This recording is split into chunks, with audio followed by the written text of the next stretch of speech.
Ladies and gentlemen, boys and girls, and friends beyond the binary.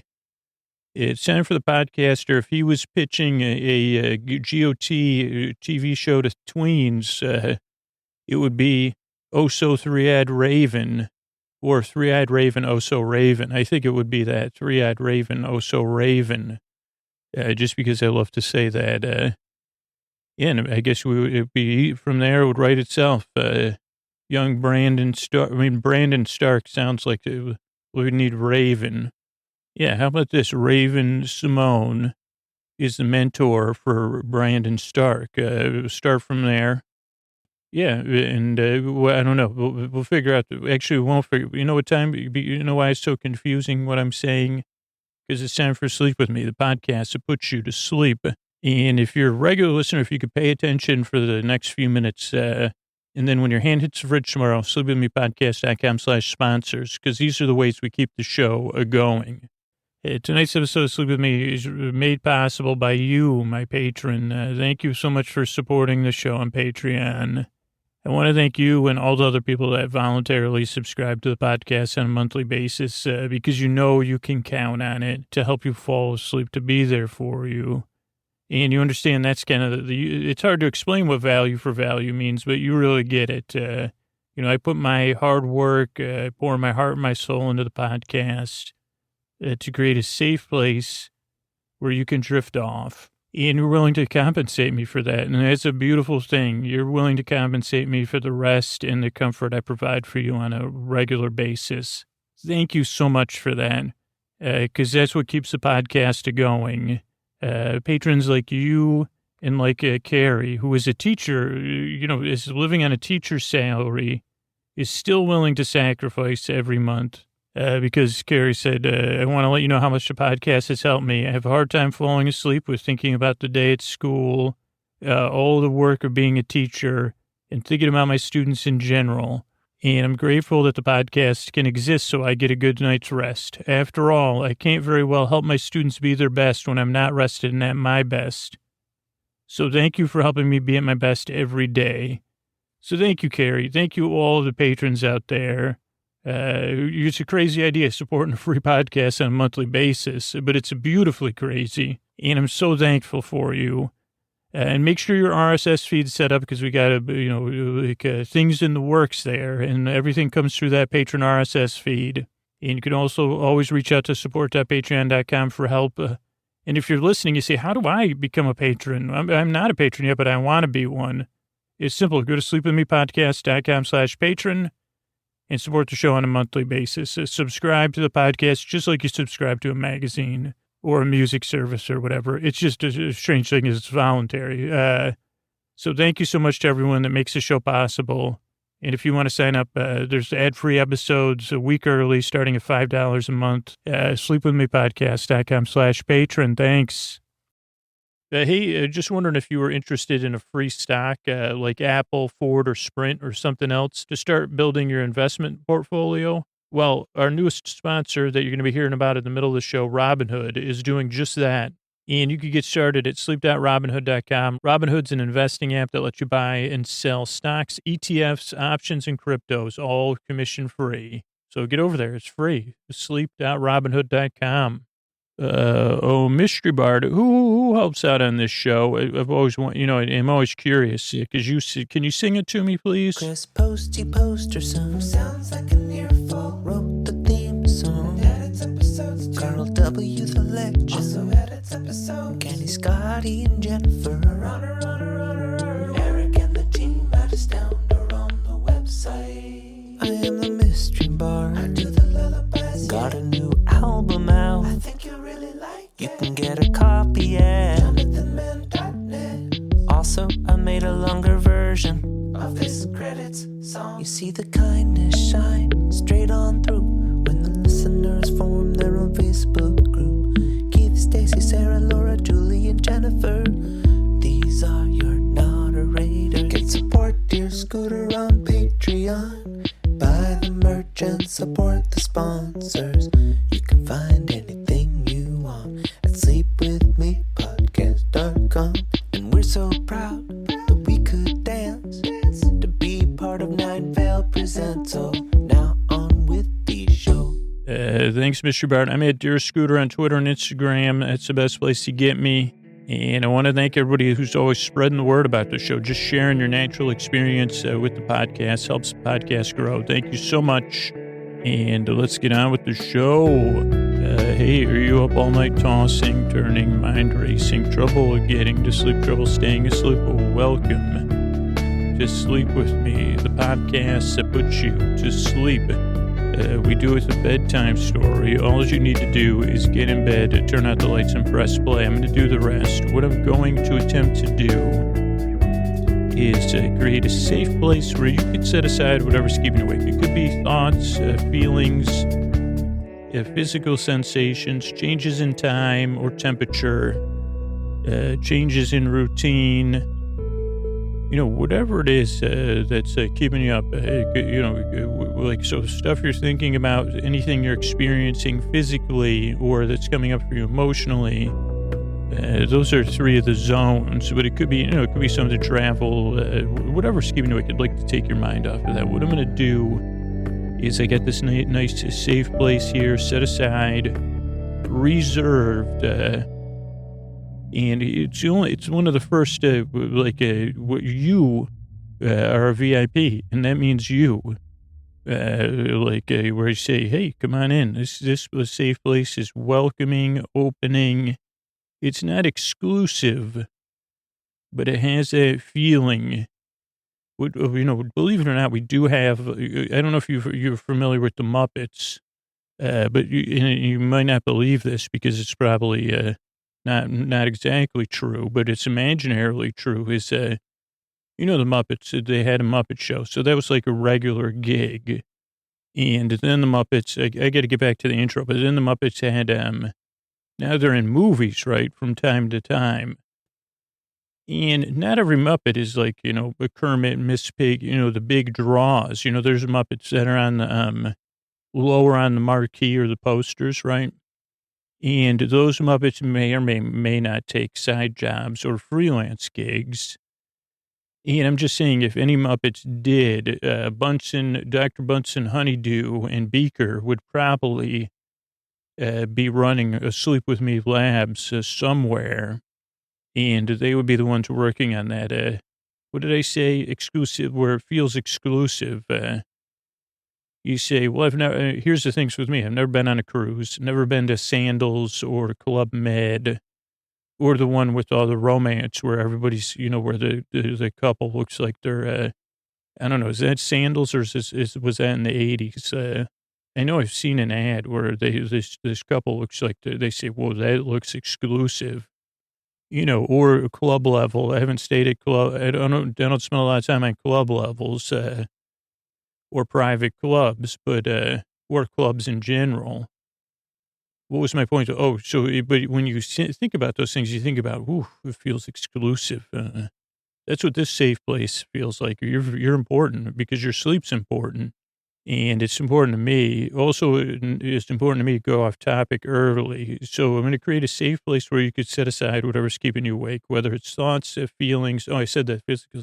Oh, what I'm going to do is send my voice across the deep, dark night, get mixed up, go off topic.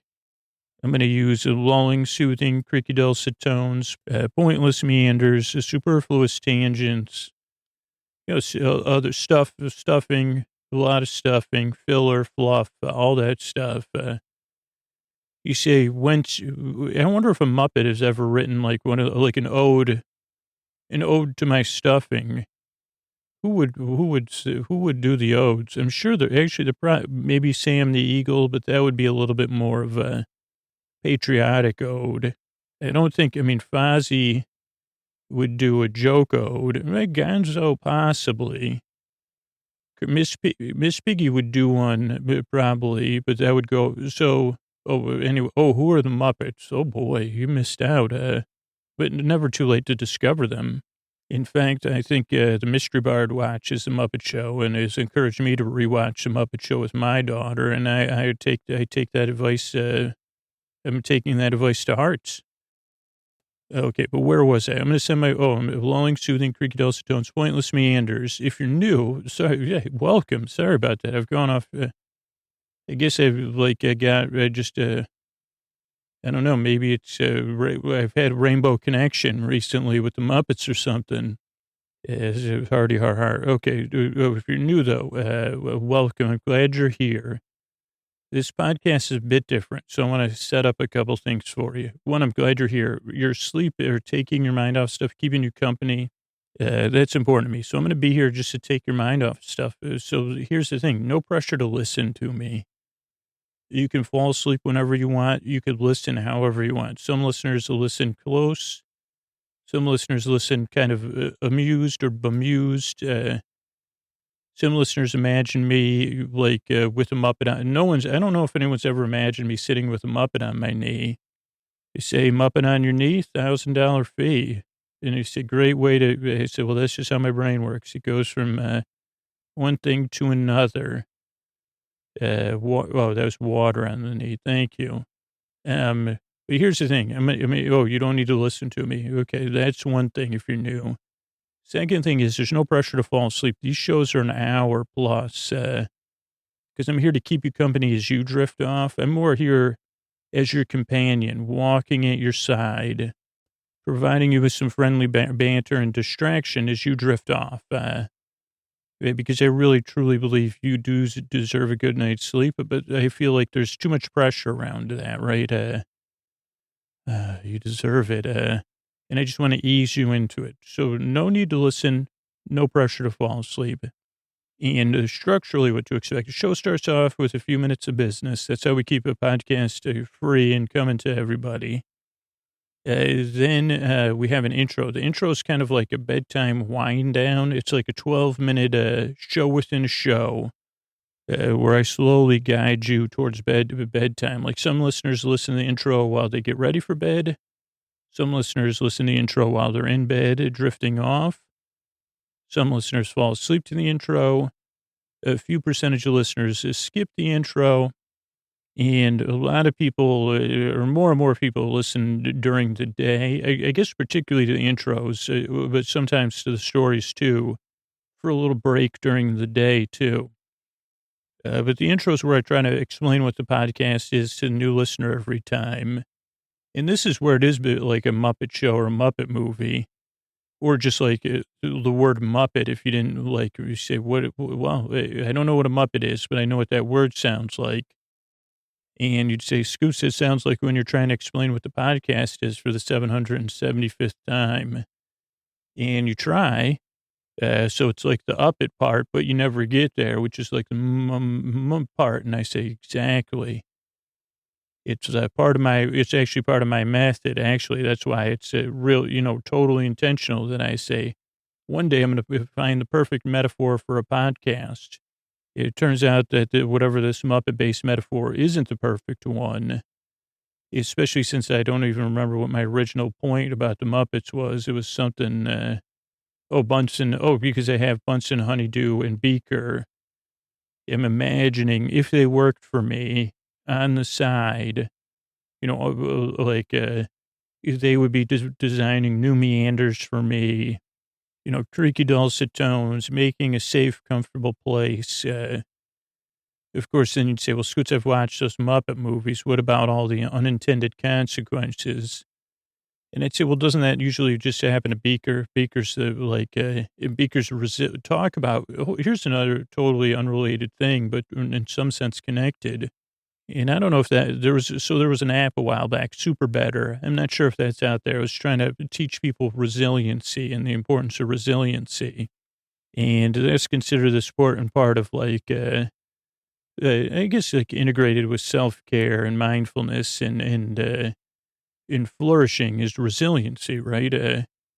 How come, here's the thing, this is a free idea that you will, that you will free, trial offer. If you use it, please give me and the giant corporation that owns the rights, full equal financial stakes.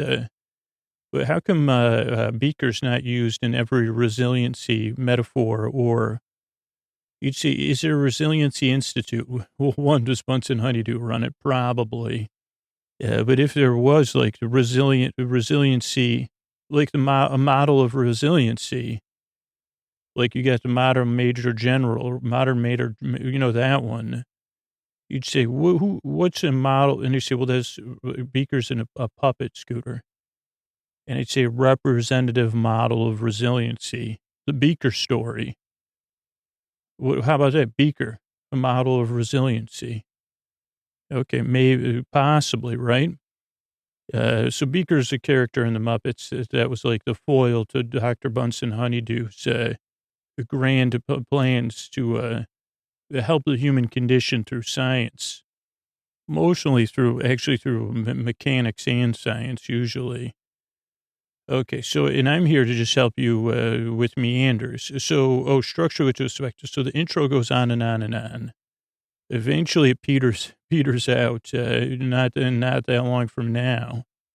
Then, believe it or not, we'll go from talking about Muppets to me trying to remember all the plot lines. In 45 minutes, I'll try to remember everything that happened on Game of Thrones and all the seasons.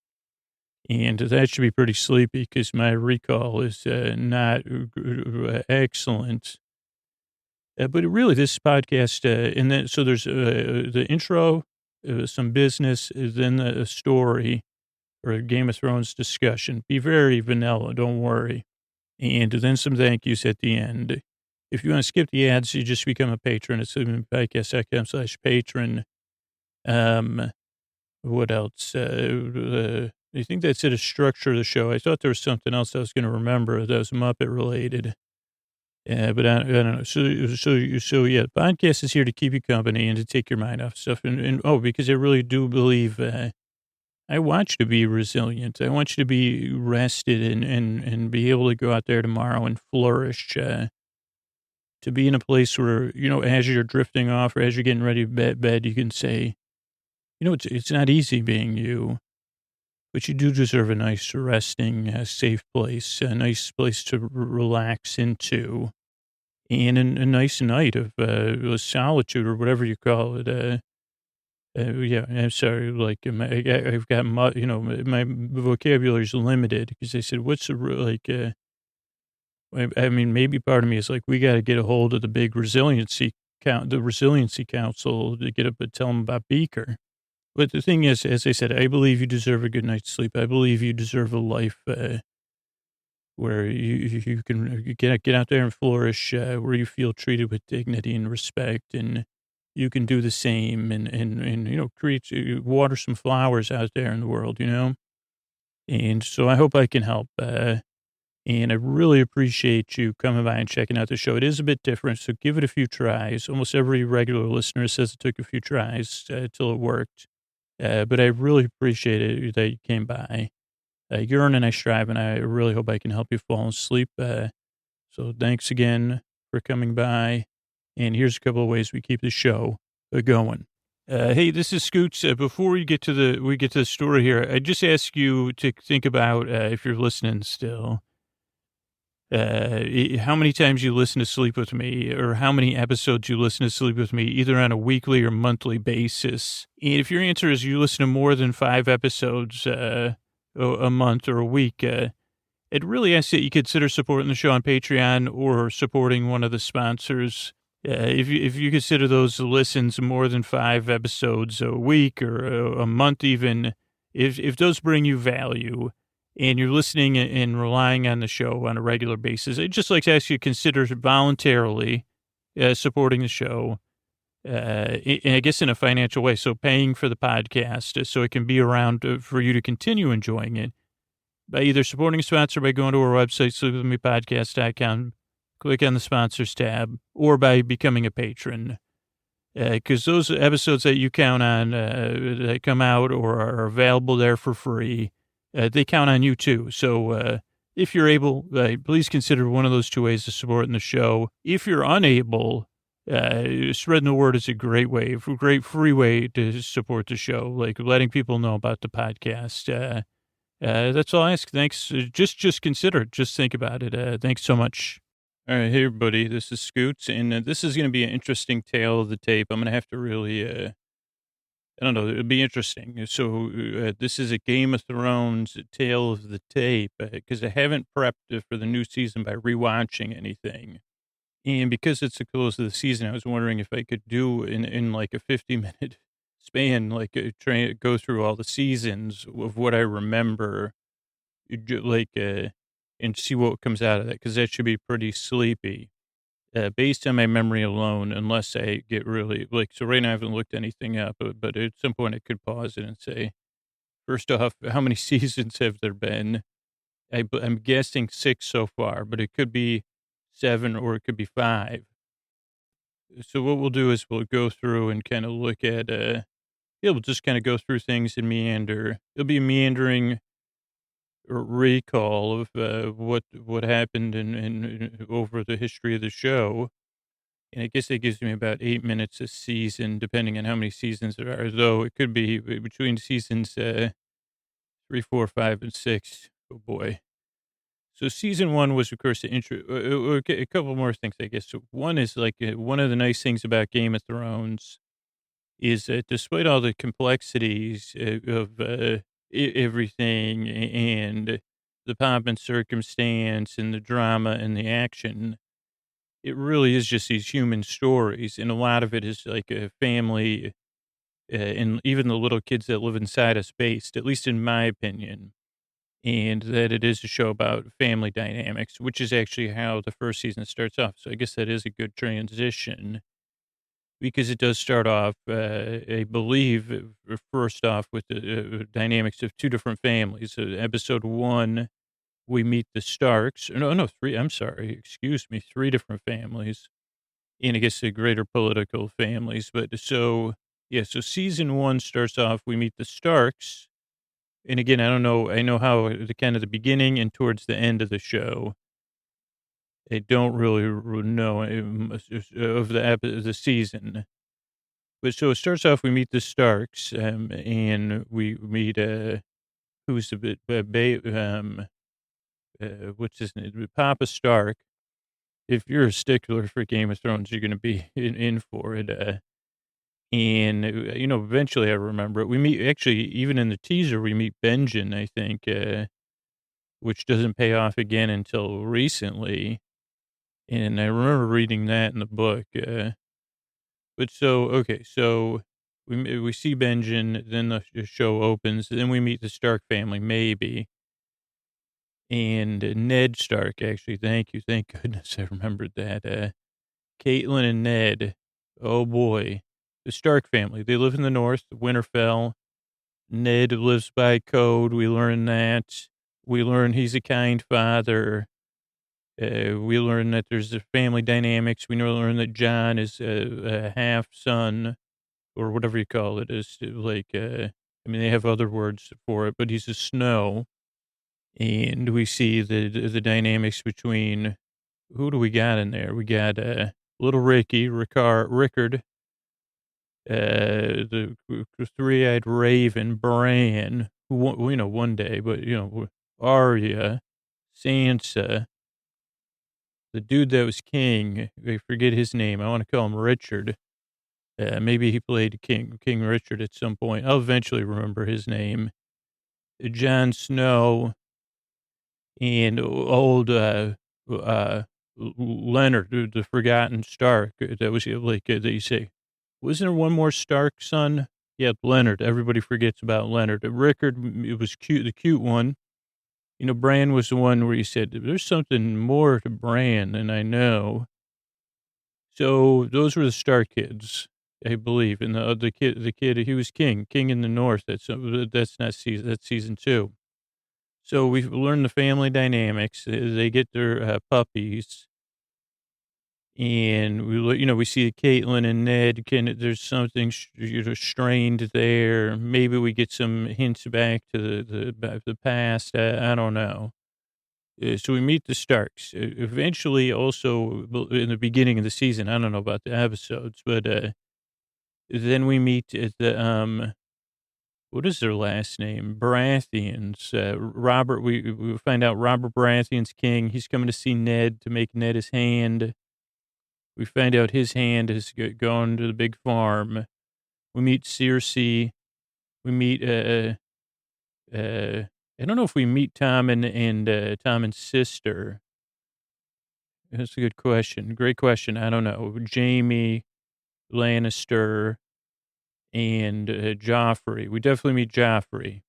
And we start to get a sense of their dynamics early in the season. We get Cersei's and Robert's dynamics, and that Robert's a bit of not good at governing, good at winning governance, but not good at governing. We get backstory about the three tridents or whatever the heck it was, and we learn about Cersei and Jamie. Then Bran, takes a spill. We start to learn these other characters, the Hound, Ilan Payne. So we just get some dynamics. We get the Joffs, not that great. Seriously, so we start to see that sort of strain, and then they head towards. Some of them head towards King's Landing with King Robert. Now, meanwhile, at some point we meet the Khaleesi, the future Khaleesi. Who's we start to learn that she's one of the Targaryens, or we meet her brother, who's briefly cuts a jib like Cillian Murphy a little bit, and he's not likable either. We meet other characters all the other characters, like our good friend Varys. We meet Tyrion. We start to get to know the other Lannisters. Wow, this is more complicated than I thought. But we meet Khaleesi and her brother, the Targaryens. You'd believe me, I don't know if I'll remember any of that. Then we meet their sponsor, some rich dude who definitely I don't have any idea. I probably will remember it at some point. And that Khaleesi's brother has grand plans of returning as a triumphant Targaryen. And then we meet Khal Drogo. I'll just run through Khaleesi season, I guess, because we're here. Then Khal Drogo and Khaleesi marry with her brother's intention of using that to kind of unify and to get to Khal Drogo's armies. But he doesn't appreciate how he likes Khaleesi, but not her brother. So he says, you're out. She's a leader. You're not. She's kind. You're not. And I don't know if it was again, I guess the Khaleesi story, let's just say that it was season one, because I don't know if she becomes a leader in season one or season two, to be honest with you. Again, maybe I could just follow Khaleesi's journey right now and then go back to the Starks and when I get mixed up. So then the Khaleesi and Khal Drogo, they start to get to know each other. They like each other. He's a horse lord, or the lord of all the horses. And we do learn that she still shares this ambition of saying, well, maybe we do need to go across the sea and to take back my kingdom that's rightfully mine. We also learn that not everybody, there's challengers to the Khal Drogo's throne. And at some point, something happens, and then everything's kind of thrown into disarray because he goes to visit the big farm. Khaleesi tries out some other options to keep him from the big farm. Then we learn that she's a mother of dragons. I don't know if that's she goes and she's like the phoenix with the two baby dragons. And that kind of seems to solidify her leadership for the most part. There's still, because Khal Drogo only has his portion of his people. So at some point in this, we also meet Ser Jorah. And then eventually as things move on, we meet whoever that smooth dude is, Dario Naharis or whatever. So yeah, then the Khaleesi over those first couple seasons, she's not the Khaleesi yet. So I guess at some point she does become a Khaleesi. we get to know Ser Jorah, who's seriously imperfect, Dario Naharis or whatever his name is. And then we see the Khaleesi start, I don't know exactly the order of things, because she has to deal with the rest of the horse lords. That might be in the Lord of the Rings, though, but she does, where she says, hey, like, I'm your leader. And they say, well, we don't know. And she says, no, no, as a matter of fact, I am. And she pulls a smooth switcheroo on them. But I think earlier on, I wonder what the order is where she starts freeing. I guess it would have been before, but I'm picturing the newer Dario Naharis dealing with Ser Jorah, like with the horse lords. But I don't know. She goes to meet with all the horse lords. They say, you're the boss of us. She says, as a matter of fact, I am Misa, mother of all people. And then she solidifies her leadership there. Let's just say that's what happened. Then the Khaleesi moves on to start freeing people under the rule of not working by choice. First, she meets the great, the interpreter, and then she starts the Unsullied. Then she starts freeing people and dealing with the people that wouldn't keep them free. And they don't like that change. So that's a couple of seasons of her going through these like ups and downs of like, it gets not that difference than Robert trying to lead and trying to take over things. And at some point over that time, Ser Jorah gets fired. The Khaleesi really, like, even though she has some ups and downs, she really solidifies her leadership eventually, both by heart and by thorn, or whatever you want to say. She has to do, keep both in balance. And she also picks up some new, she has Dario Naharis, who, gets to, they say, well, you look different. He says, yeah, well, I'm more handsome now. And I say, well, maybe, I don't know. Yeah, I guess you are. You're less crafty, more handsome. Tyrion comes to work with her. Varys becomes a part of her crew. I guess, yeah, at some point, Varys joins up. I wonder, like, and so those are all delightful parts of seasons. And building towards this idea that eventually she's going to go back and to take things over. Like, so, yeah, we won't have time to follow Tyrion or Varys' story anyway, I don't think. But they get these new starts with the Khaleesi.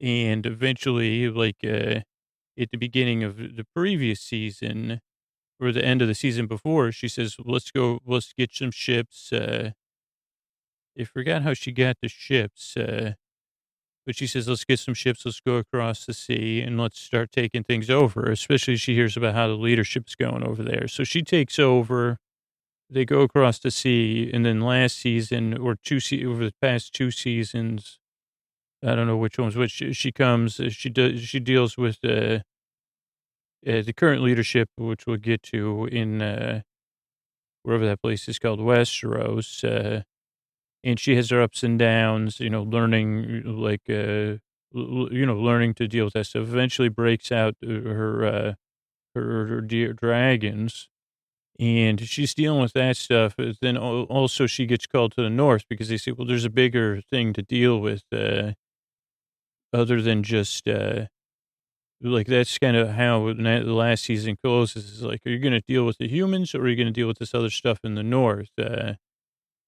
And eventually, as the season closes, she goes to the north. Her and Jon Snow, as we know, kind of solidify their pact. You say, wait a second, are you two, whatever. We also see a dragon go to the big farm in the sky. I think that was as the season closed. So we see that, oh boy, this is going to be interesting. So I guess that's the Khaleesi's, a little bit of the Khaleesi story. And what is her name, though? Khaleesi, Daenerys Targaryen, so excuse me. Yeah, so, but I just call her Khaleesi because that's how, I would like to keep it professional. Okay, so let's go back to the Starks because they had quite the journey, and it'll probably overlap a lot with, who are those other people, before, Baratheons or, what's the father's name? What's their family name? the dude, Charles Dance. That's his the actor's name. Oh, Lannisters. Okay, so season one, they all go. Robert and Ned, and most of the families, but not the entire families, go back to King's Landing. That's like their Washington, D.C. And Ned's supposed to be working with Robert. Meanwhile, we know there's all these machinations going on. Game of Thrones. You win or you go to the big farm. And we see that Cersei's kind of has other things in mind. Robert's not the best partner anyway, or leader. So then Robert goes to big farm, and then Ned says, "Oh boy, this isn't going to be good for me." Because Ned's like, "I live by a code, truth before all things." So he's trying to figure out what the Game of Thrones is, but by the time he figures it out, next thing you know, Baylor, he's in the big farm. Faster than you can say Baylor. Now, if my memory serves, who Sansa and Arya went with Ned, and we learned during that trip that Joffrey's J-U-R-K, but that Sansa kind of was, at least initially, kind of had this romantic notion about being kings and queens and stuff, as kids do. And so then at the end of that season, we learned Sansa's going to stay with the Lannisters, and Arya hits the road. She actually heads. She's heading to join the Night's Watch, and she also makes a friend who she helps. But I think that's in the second season. So season one closes. Jon Snow's gone to join the Night's Watch in the North at some point too in season one. So I think here's what you got. Like you got Jon Snow up headed to the King's Watch, or Night's Watch. You're correct. Caitlin, Rickon, Bran, and the oldest brother, whose name, of course, I can't remember, in King's Land or in Winterfell, maybe. I guess he's like the head of him and his mom are kind of running things. Actually, at some point, the mom, I think she went and then she bailed, maybe right before, and she headed back to where she grew up with Tyrion. Yeah, she took Tyrion with her. Or no, they accidentally just ran into each other at an inn. I think that's season two. So at the end of season one, Arya's like with a crew of people going to the Night's Watch. John's at the Night's Watch getting trained. Bran and Rickon are at home. Caitlyn's traveling. Ned's in the big farm.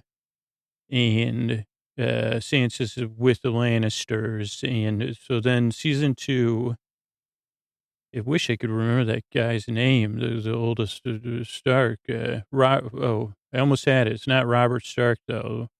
King whatever.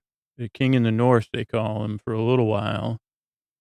So they start up. So he says, I'm going to lead my people in the North against the Lannisters because they, usurped things or whatever. Meanwhile, Caitlyn's going back to her hometown to try to get her sister to join her son, and I think, and Tyrion has to deal with all that. Arya's having her own adventures with initially all these kids joining. Then they join this whatever it's called, I forget. Brotherhood Without Banners, but that's not until that's I think the Brotherhood Without Banners was originally Ned Stark's crew. He sent them out to deal with maybe the Mountain and the Hound or something. I don't know. But I think season two is like the War of the Three Kings or something it's called. So basically Robert's brother, Stannis Baratheon, and his there's a lot of other interesting stuff I'm realizing. Because this one we have Loras, right? Is he a Baratheon? He can't be a Baratheon. But whatever, we learn, he's from Highgarden, right? What's their names? Totally forgot about them.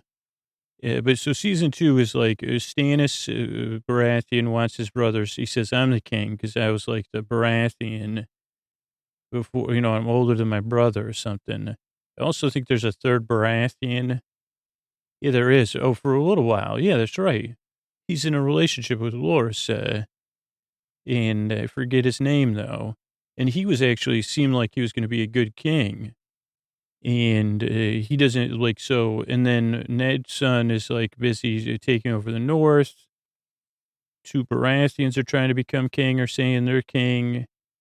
And what, like, I guess they make Joffrey king. Joffrey does become king or leader at some point.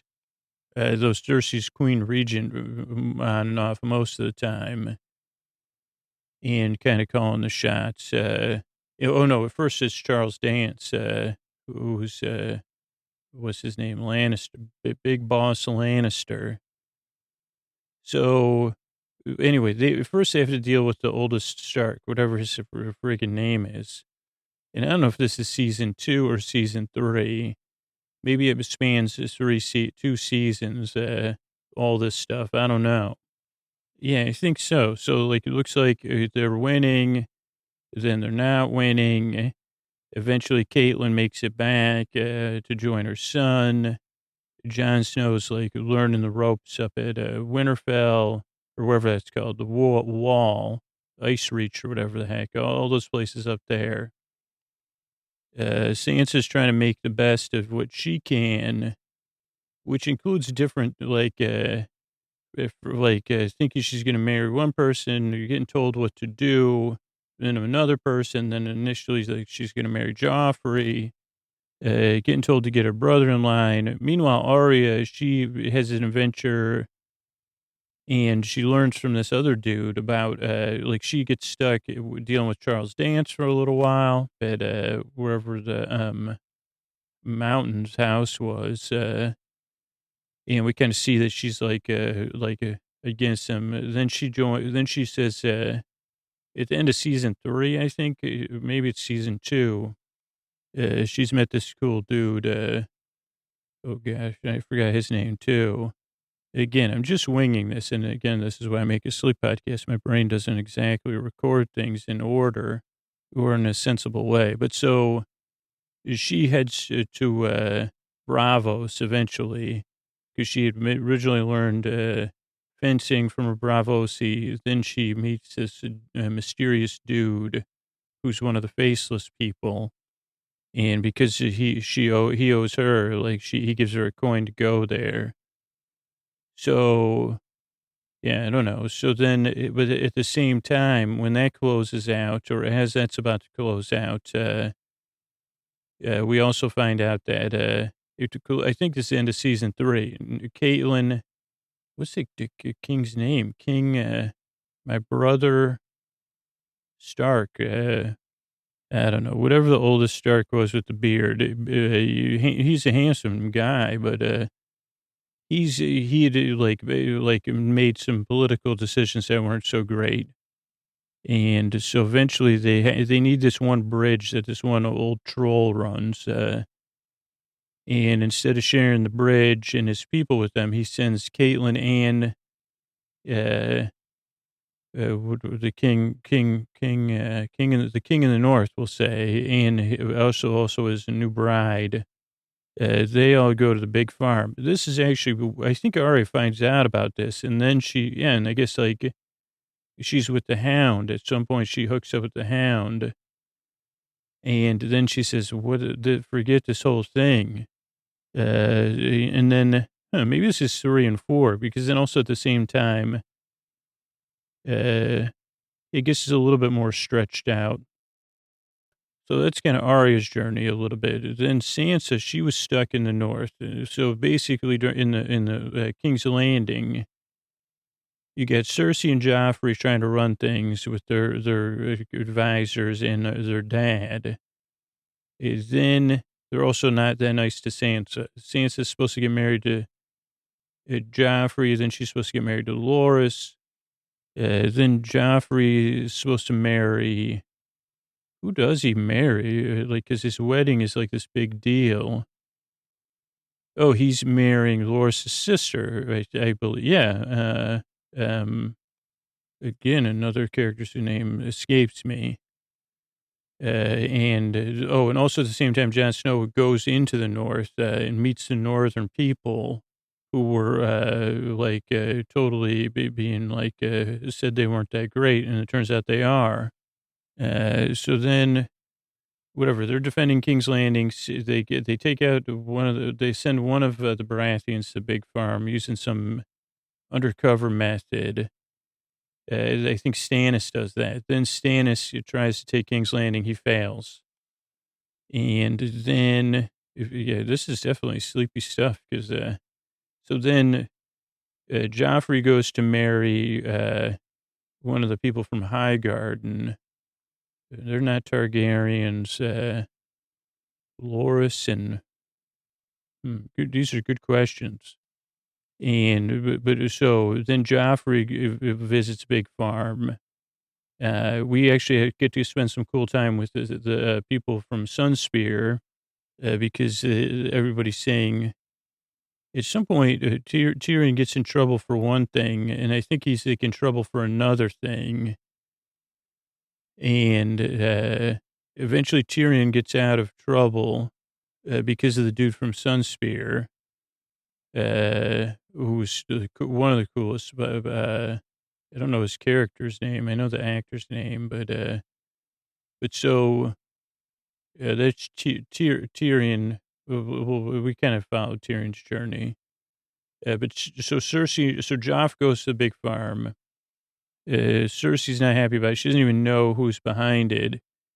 Then she tries to, she puts Tommen in charge. While all that's happening, Sansa gets out of there at some point, and then she ends up, at some point she crosses paths with Brienne of Tarth, who had promised her mother she would look after her daughters and bring them to her aunts, I believe. Yeah. So, Brienne of Tarth eventually brings Sansa to her aunts. Her aunts, not that great. But that's where Sansa meets Baelish.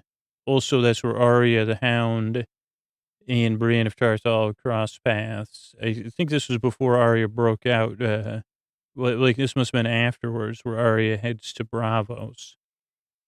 Speaking of Arya, so she goes to Bravos. I think this is probably season 4 and season 5, and she studies at the House of Black and White to become a faceless person. And she's kind of torn as she's learning between becoming an expert at this stuff and losing all semblance of her individuality because they're kind of like a collective being type group. And there's a lot of mythology there, but eventually Arya figures out this isn't for me. Or is it? I guess I still didn't understand that. But she learns a lot of the skills, but I don't think she's 100% down to just to have her identity. She still identifies as Stark.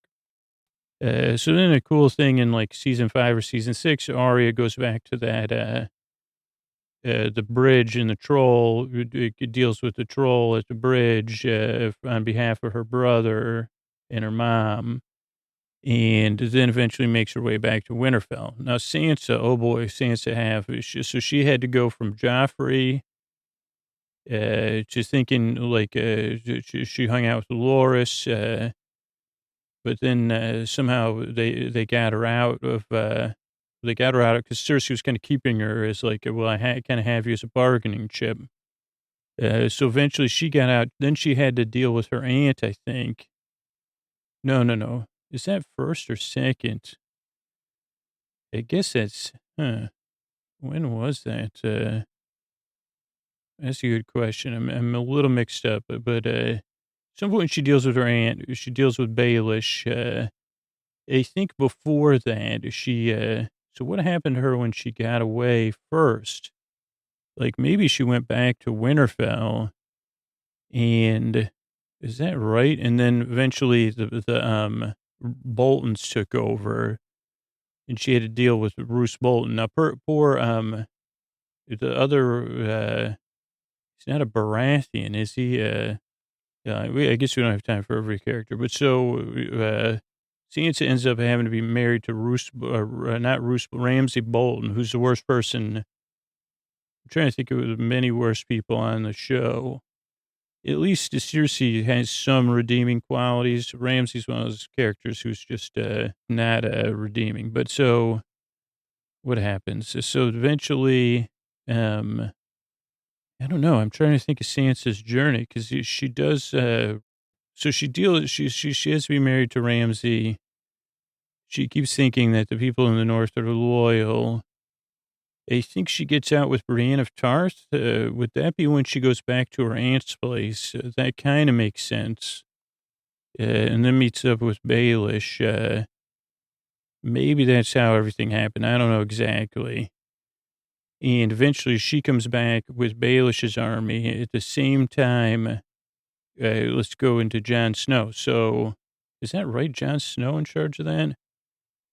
I guess, yeah. So Jon Snow's trying to deal with everything in the north. Then he meets up with Stannis Baratheon after he meets up with the northern people.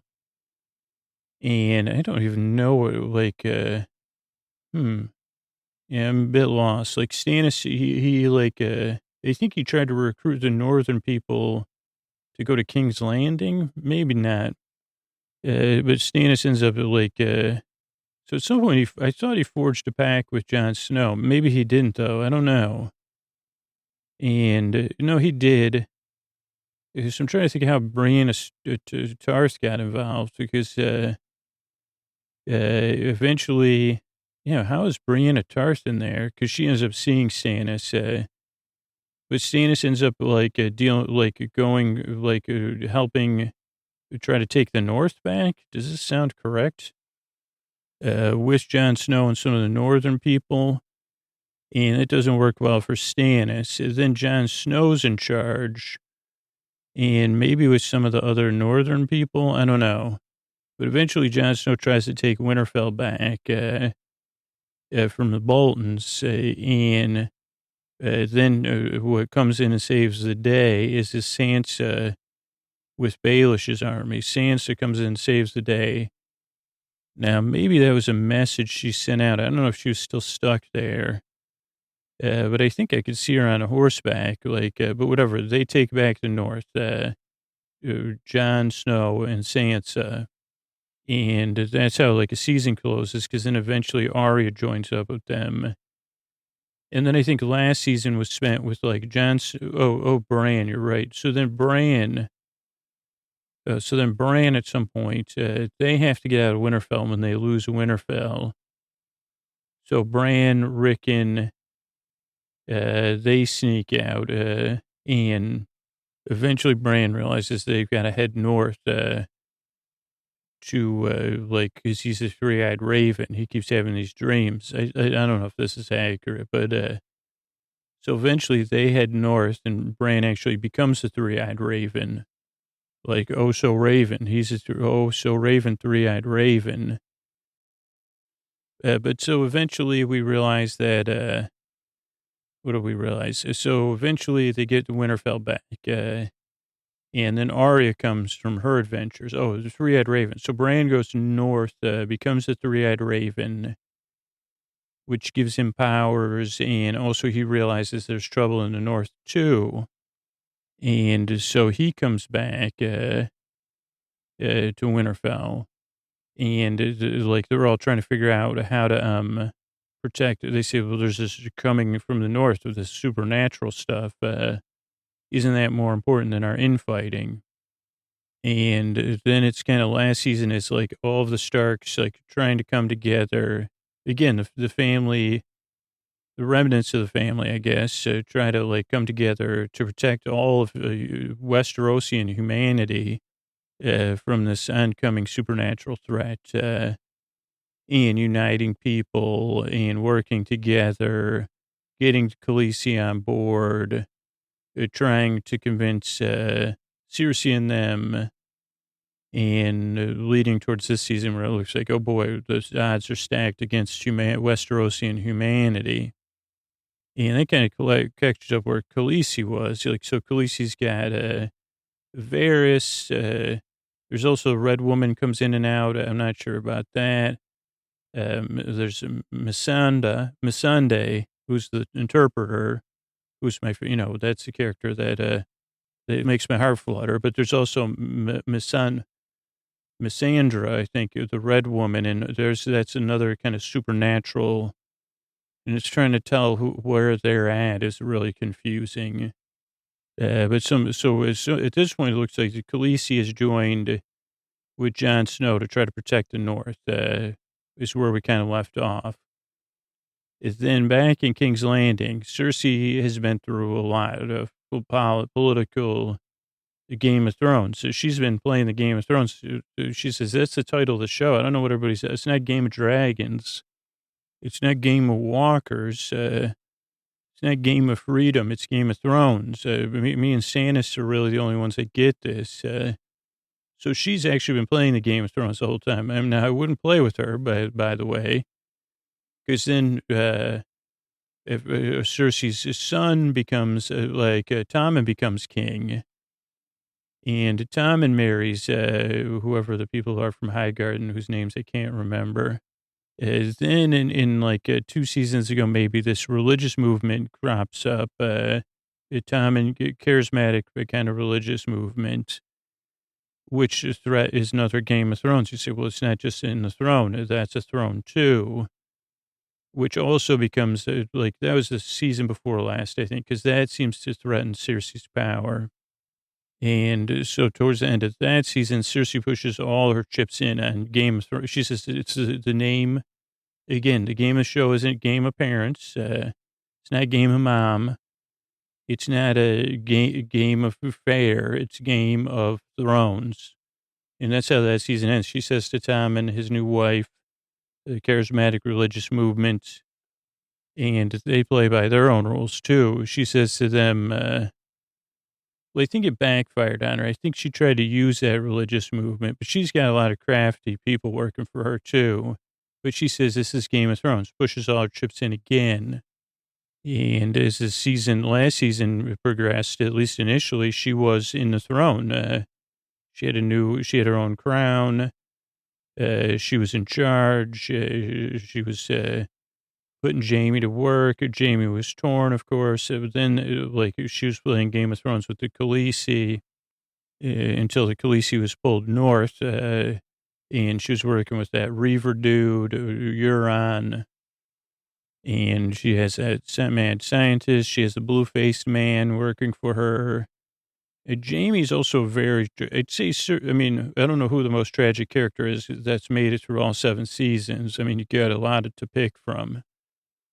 And I don't mean heroism and tragedy. I mean, just pure tragedy. I mean, say Ser Jorah, Jamie Lannister. Cersei, she might be too unredeemable to be tragic, I guess. Who are the other most tragic characters? There's got to be. I mean, maybe the red woman. I don't know. I guess we don't have enough character for her. I mean, could be Tyrion. We could see something with Tyrion. I mean, a lot of the Starks have been through a lot, which they've dealt with tragedy, but this is more where you just it's Jamie's the one character that just can't get, in Jorah, they can't get anything right. You say, what are you thinking? Every time you say, can we sit down for a second? I mean, with Jamie, it makes a little more sense because he's just devastatingly handsome. Where he says, well, I just got to look at me, man. I make my own decisions, I don't have to think about it. I say, okay. And Ser Jorah does have a rugged handsomeness to him, but he has he has a bit of handsomeness to him too. I don't know. Could it be Khaleesi? I'm trying to think of what other. I mean, Sansa's definitely had her journey's gotten. She's had ups and downs. Where I don't know. Jamie and Ser Jorah have had moments. I don't know. I just think about him so we'll see. Other things I missed, other characters that had smaller journeys. Brienne of Tarth, of course. The Hound. So the Hound was one of the Lannisters' lackeys for a long time, and got on Arya's bad list. then eventually hooked up with Arya at some point, and they were a crew, which was a cool crew. Then he hooked up on again and off again with the Brotherhood of Banners.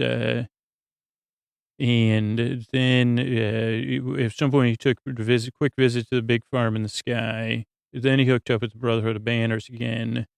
Eventually hooked up with, he's in Jon Snow's crew with the Brotherhood of Banners, which is like the best. I mean, right currently, even before Khaleesi got there, that's probably the best crew to be in.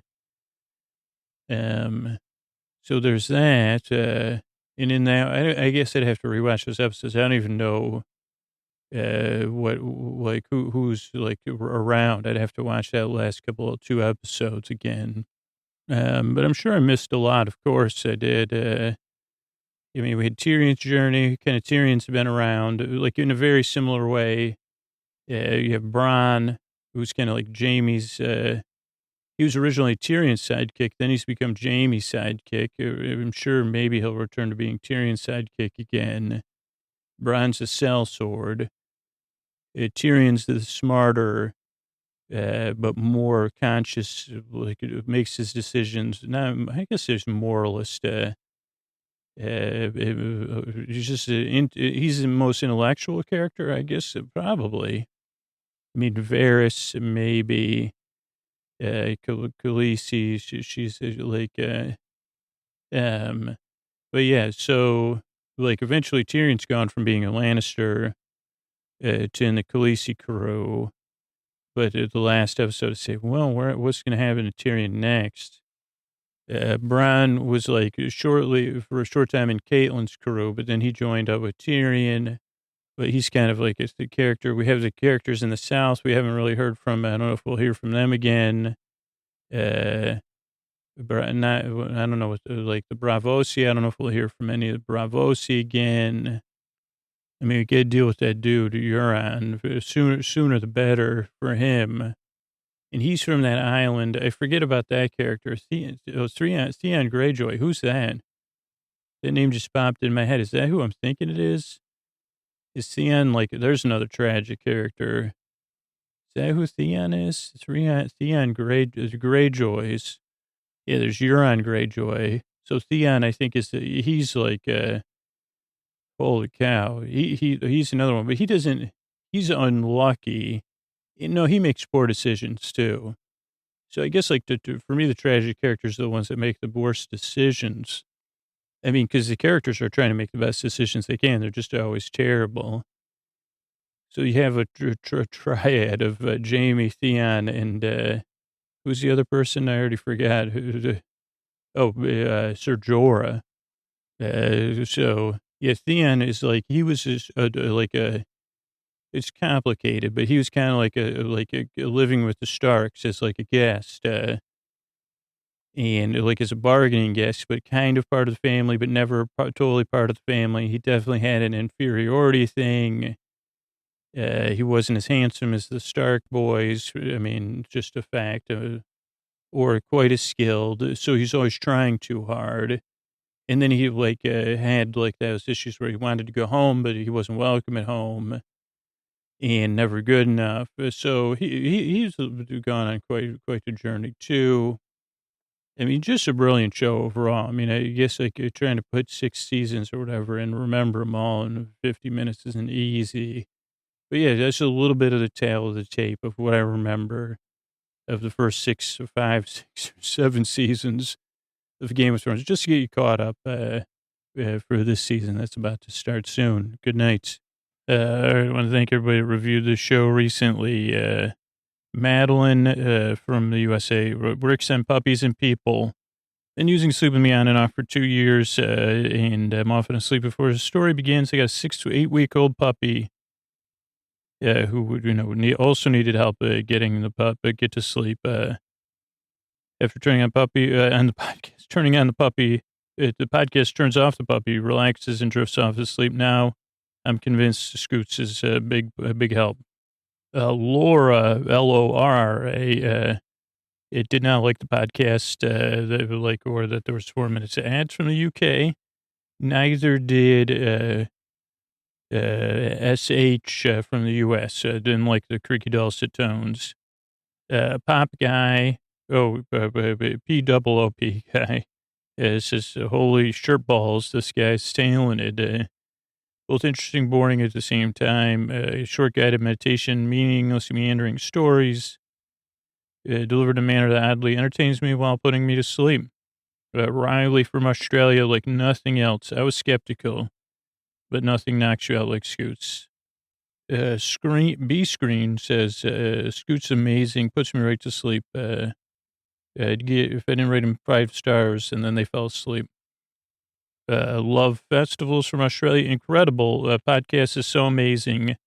Usually set a timer for the podcast. No idea when I fall asleep. Give it a go. A big thank you to Sleep With Me for helping me fall asleep each night. Rudy TN, the first podcast and lifesaver. I'm so impressed with all the management of the podcast. More than anything, I could easily identify and relax and recommend this podcast above all others. Marita says, so relaxing. I'm starting to use your words, Scoots. Meander dulcet. I don't remember anymore because I fell asleep. Akwai says, dream come true. Working the late shift has not helped my sleep. I've tried over the counter and RX, but I don't want to deal with it. Tried meditation, wine, but this podcast has helped. I'm so thankful I became a patron to make sure I could keep it going. Thanks.